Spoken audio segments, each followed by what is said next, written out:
তো আজ কিন্তু ত্রিপুরার মানচিত্রে নতুন এক পলক কিন্তু জুটতে চলেছে এই তাজ পুষ্পবন্ত প্যালেস। এখন কি সুন্দর এই জায়গা, সত্যি রবীন্দ্রনাথ ঠাকুর এসে এই জায়গাতে থেকেছেন, স্মৃতি জড়িত এই জায়গাকে কেন মানে হোটেল রূপ দেওয়া হচ্ছে সেটা নিয়ে অনেক বাক বিতর্ক আছে, সেটা চলতে থাকবে। সেটাই এখন ত্রিপুরার মানে ঐতিহ্য এসব কিন্তু আজ বহন করছে এই বিল্ডিংগুলা বা এই দেওয়ালগুলা। অনেকের মনে প্রশ্ন ছিল যে এই পুষ্পবন্ত প্যালেসের নাম পরিবর্তন করা হবে, কিন্তু না, তাজ হোটেল এই বা তাজ গ্রুপ বা টাটা গ্রুপ এই পুষ্পবন্ত প্যালেসকে কিন্তু হোটেল রূপে মানে 5 স্টার হোটেল রূপে তৈরি করার একটা প্রজেক্ট হাতে নিয়েছে। আমাদের ত্রিপুরার মহারাজাদের সঙ্গে কিন্তু রবীন্দ্রনাথ ঠাকুরের বা কবিগুরু রবীন্দ্রনাথের এক নিবিড় এক সম্পর্ক ছিল, যেখানে রবীন্দ্রনাথ ঠাকুর এসেছিল, এই ত্রিপুরায় এসে রবীন্দ্রনাথ ঠাকুর থেকেছিল।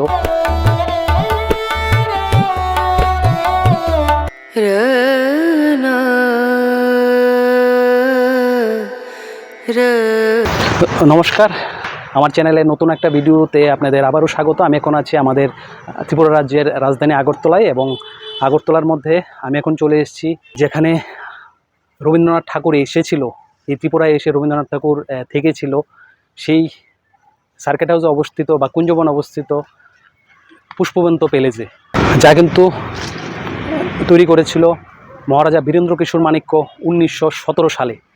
আর এই প্রাসাদ কিন্তু বহু স্মৃতি বিজড়িত, এবং এই প্রাসাদেই কিন্তু এসেছিলেন, বহুবার এসেছিলেন, শুধু একবার না বহুবার এসেছিলেন কবিগুরু রবীন্দ্রনাথ ঠাকুর, এবং এসে কিন্তু এখানে থেকেছেন, এই প্রাসাদে থেকেছেন, এবং এই প্রাসাদের বারিন্দায় বসে উনি কিন্তু বহু কবিতা লিখে গেছেন। এই যে এখানকার অ্যাড্রেসটা আপনাদের বলে দিই, এই যে এখানে দেখতে পাচ্ছেন 5 star hotel, hotel polo tower, এবং পাশে আছে হোটেল যে পোলো শপিং মল, তার ঠিক উল্টো দিকে আছে এই পুষ্পবন্ত প্যালেস। আর এখন এটার নাম দেওয়া হয়েছে এই যে Maharaja Birendra Kishore Manikya museum and cultural centre. আর কিছুদিনের মধ্যেই কিন্তু তাজ হোটেল হয়ে যাবে এই পুষ্পবন্ত প্যালেস, তাজ পুষ্পবন্ত প্যালেস। এই যে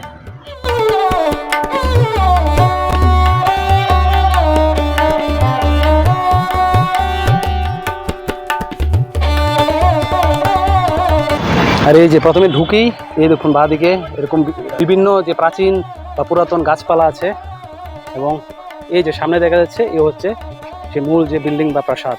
দেখুন বিস্তৃত, মানে বিরাট বিশাল এক জায়গা জুড়ে এই যে প্রাসাদ অবস্থিত। কিন্তু এই যে গেট দিয়ে ঢুকেই প্রথমে দেখুন এই যে একটা পুরাতন একটা যে রাজন্য আমলের স্মৃতি বিজড়িত এই যে একটা কক্ষ আছে। দেখুন আজ থেকে বহু বছর আগের এই প্রাসাদ। দেখুন এই যে জানলাগুলো দেখতে পাচ্ছেন, এই যে ভেঙে গেছে গ্লাস। যেমন ত্রিপুরার মানে ঐতিহ্য এসব কিন্তু আজ বহন করছে এই বিল্ডিংগুলা বা এই দেওয়ালগুলা। আর এই যে আমরা গেট দিয়ে ঢুকলাম, আর এই যে সামনেই কিন্তু এই যে কুঞ্জবন বা সার্কিট হাউস যে এলাকা, আর এর পাশেই এই যে পুষ্পবন্ত প্যালেস। যেহেতু গতকাল এই প্যালেসে অনুষ্ঠান ছিল, কেন্দ্রীয় মন্ত্রী থেকে শুরু করে বিভিন্ন যে রাজনৈতিক ব্যক্তিত্ব এসেছিল, এবং ভারতের স্বরাষ্ট্রমন্ত্রী এসেছিল, এসে এখানকার যে প্রাসাদ সেটাকে 5 স্টার হোটেল রূপে কিন্তু তৈরি করা হবে। এই যে তার জন্য কিন্তু এরকম মানুষ কিন্তু কাজ করছে। এই যে রাজন্য আমলের দেখুন স্মৃতি বিজড়িত এই বিল্ডিং। আগরতলার কুঞ্জবনে অবস্থিত ঐতিহাসিক পুষ্পবন্ত প্রাসাদ, যা কুঞ্জবন প্রাসাদ নামেও পরিচিত। 1917 সালে মহারাজা বীরেন্দ্র কিশোর মাণিক্য নির্মাণ করেছিলেন এই প্রাসাদ।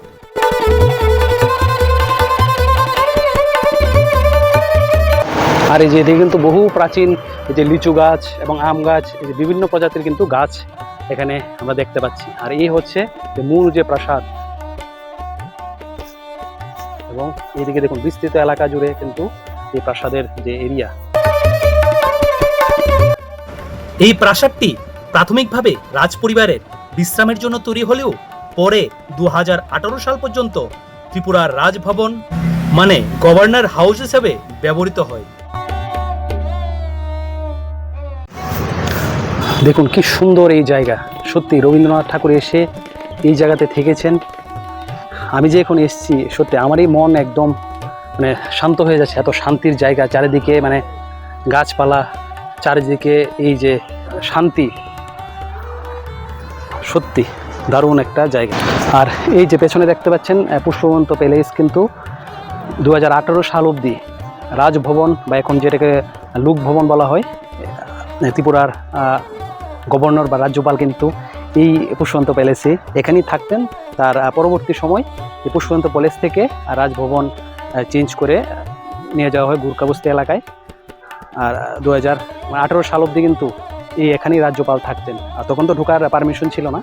এখন আস্তে আস্তে যেহেতু টাটা গ্রুপ এই পুষ্পবন্ত প্যালেসের দায়িত্ব নিয়েছেন বা টেন্ডার পেয়েছেন এটাকে 5 স্টার হোটেল রূপে মানে পরিণত করার, তো যখন হোটেল হবে সত্যি মানে ত্রিপুরার অনেক ছেলেমেয়েরা কর্মসংস্থান থেকে শুরু করে বাইরের যারা টুরিস্টরা আসবে, যারা ভ্রমণ করতে আসবে ত্রিপুরায়, এখানেও কিন্তু থাকতে পারবে এই 5 স্টার হোটেলে।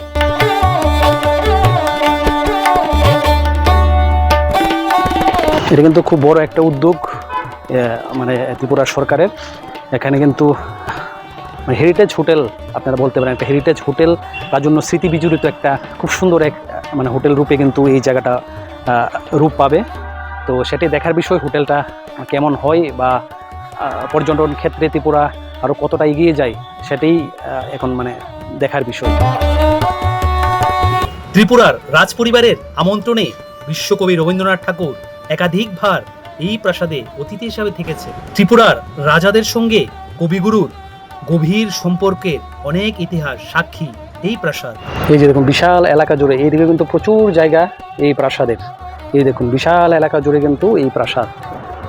দেখুন এখান থেকে শুরু করে একদম পেছন দিকে কিন্তু মেইন যে হোটেলের যে রুমগুলো হবে এগুলো কিন্তু এই যে সামনের আপনারা যে প্রাসাদটা দেখতে পাচ্ছেন এর পেছন দিক থেকে কিন্তু আরও বিশাল জায়গা আছে, এখানে যাওয়ার পারমিশন নেই তাই দেখাতে পারছি না। ওইখানে কিন্তু মূল যে হোটেলের যে রুমগুলা বা কক্ষগুলা ওই দিকে কিন্তু হবে। দেখুন কি সুন্দর লাগছে, সত্যি ভাবতে অবাক লাগে। এই বারান্দায় বসেই রবীন্দ্রনাথ ঠাকুর বিভিন্ন কবিতা লিখতেন বা এখানে ছিলেন, বা এই জায়গায় কবি রবীন্দ্রনাথ ঠাকুর ত্রিপুরায় আসলে বিচরণ করতেন, হাঁটাহাঁটি করতেন এই মাটিতে, এই জায়গাতে, এই বাগানে। সত্যি ভাবতে অবাক লাগে। এই যে দেখতে পাচ্ছেন এই হচ্ছে কিন্তু যে হোটেলের যে কীরকম রুম হবে এই বিল্ডিংয়ের ভেতরে, রুমগুলার যে ডেমো বা আর্ট কিন্তু এখানে এই যে বুটগুলার মধ্যে কিন্তু দেওয়া হয়েছে। এই যে এরকম টাইপের কিন্তু লাক্সারি রুম থেকে শুরু করে ডিলাক্স মানে 5 স্টার হোটেলের যা যা সুবিধা আছে সবই কিন্তু এখানে পাবে যারা টুরিস্টরা মানে যারা এখানে আসবে। এই যে এটা হচ্ছে যে পুরো যে বিল্ডিংটা বা তাজ হোটেলের তত্ত্বাবধানে যে এই যে হোটেলটা কীরকম হবে সেই কিন্তু এই চিত্রটা এখানে কিন্তু তুলে ধরা হয়েছে। এই যে আর এই দেখুন এই যে গতকালকের যে অনুষ্ঠানের এই যে বাসগুলো কিন্তু প্যান্ডেল এখানে করা হয়েছিল।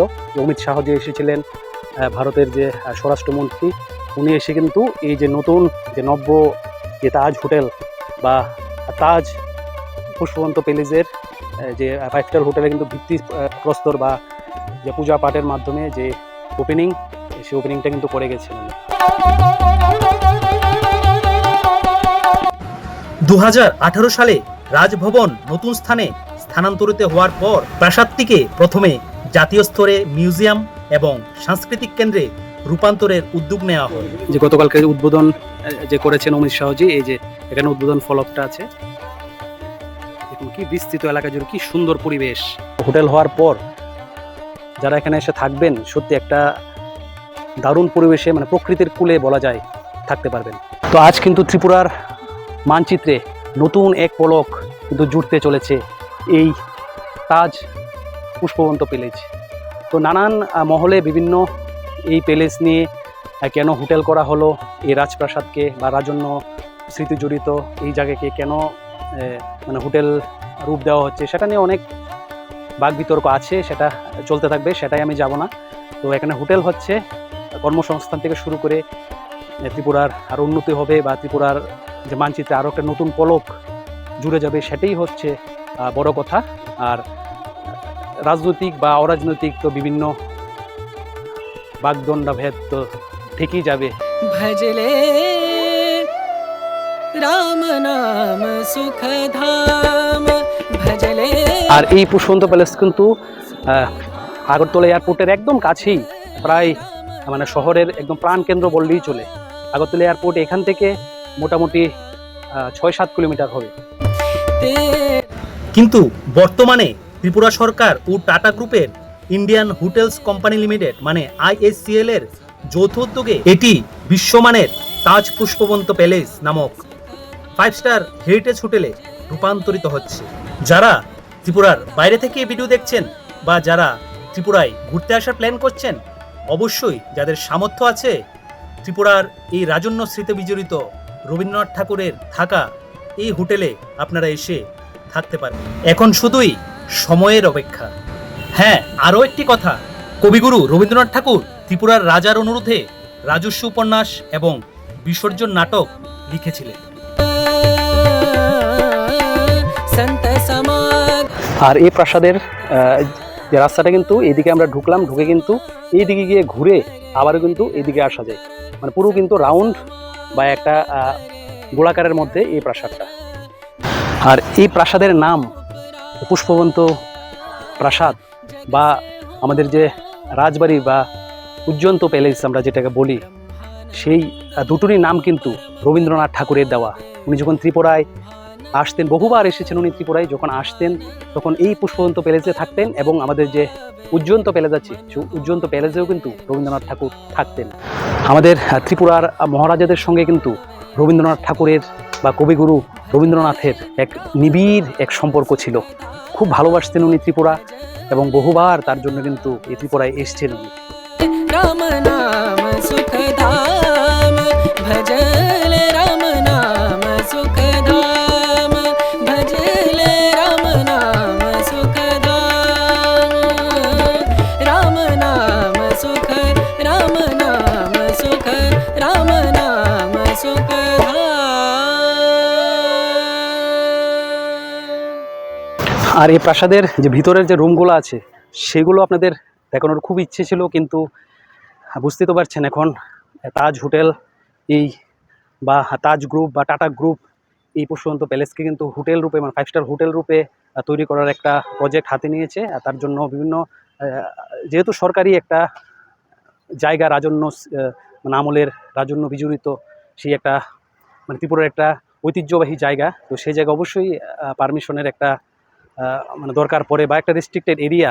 তার জন্য কিন্তু ভিতরে যাওয়ার মানে পারমিশন নেই। না হলে অবশ্যই আপনাদের যে ভিতরে যে রুমগুলা বা ভিতরে যে পরিকাঠামোটা সেটা কিন্তু আপনাদের দেখানোর খুব ইচ্ছে ছিল। তো এখানে সিকিউরিটিও আছে, তো তার জন্য সামনে থেকে আপনাদের দেখালাম। তারপর যখন হোটেল হবে তখন আবারও আপনাদের দেখানোর চেষ্টা করব এই তাজ পুষ্পবন্ত প্যালেস।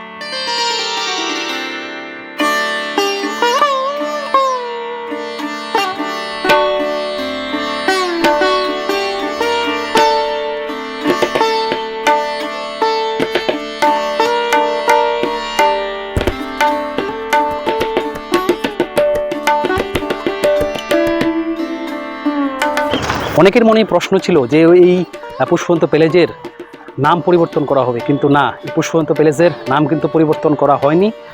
এই পুষ্পবন্ত প্যালেসের নাম রাখা হয়েছে তাজ পুষ্পবন্ত প্যালেস, মানে সামনে শুধু যে তাজ নামটা লাগানো হয়েছে। আর সেটা নিয়েও মানে বহু বিতর্ক, বহু কিছু কিন্তু রয়েছে। আরেকটা জিনিস, এই হোটেলে কিন্তু কাজ কিন্তু অলরেডি শুরু হয়ে গেছে। যে 5 স্টার হোটেল রূপে যে পরিণত হবে সেই 5 স্টার হোটেলের কাজ কিন্তু যে ভিতর থেকে কিন্তু অলরেডি শুরু হয়ে গেছে। আর কিছুদিনের অপেক্ষা, তারপরে কিন্তু সবার জন্য খুলে দেওয়া হবে এই তাজ পুষ্পবন্ত প্যালেস বা এই 5 স্টার হোটেলের দরজা সবার জন্য খুলে দেওয়া হবে। তো আজকের মতো ভিডিওটা এই পর্যন্তই। অনেক গরম। আর কমেন্ট অবশ্যই জানাবেন আপনাদের ওইদিকে কেমন গরম। তো ত্রিপুরা থেকে যারা দেখছেন বা ত্রিপুরার বাইরে থেকে যারা দেখছেন সবাইকে অনেক শুভেচ্ছা, অনেক ভালোবাসা। সবাই ভালো থাকবেন। দেখা হবে অন্য আরেকটি ভিডিওতে।